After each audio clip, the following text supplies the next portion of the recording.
আজি যোনটো ঘটনা হৈছে, আজি আপুনি ইয়াতে আহিছ, আপোনাৰ স্থানটো কি হ'ব?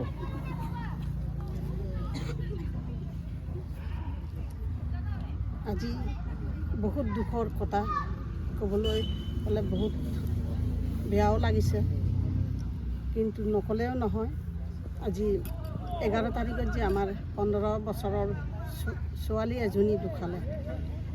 ৰয়িঙত কাম কৰিবলৈ গৈছিলে তেখেতে। কেনেকৈ মৰিলে, কেনেকৈ ছুচাইড কৰিলে সেইটো আমি নাজানো ভালদৰে।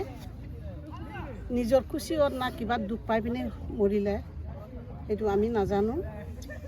মই ক'বলৈ বিচাৰোঁ আমাৰ পুলিচ SP ছাৰক ৰিকুৱেষ্ট, তেখেতে ভালদৰে জাষ্টিচ কৰে,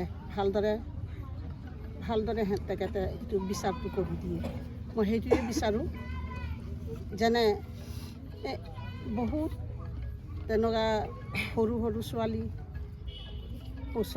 ফুচলাই পিনে লৈ যায় কাম কৰিবলৈ। বহুত জেগাত ৰয়িং বা ইটানগৰ ছাইডতো বহুত গৈছিলে, বহুতো ঘূৰি আহিছে।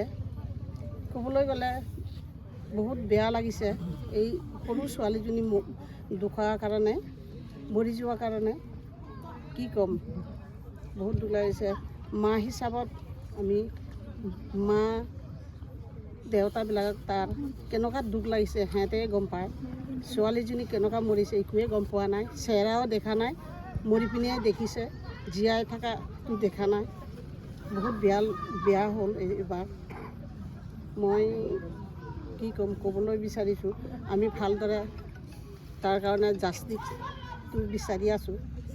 ভালদৰে যেনে এইটো বিচাৰটো ভালদৰে কৰি দিয়ে, মই সেইটোৱে ক'ম আৰু সেইটোৱে মই ডিমাণ্ড কৰিছোঁ। আৰু বেছি মই ক'বলৈ নিবিচাৰোঁ।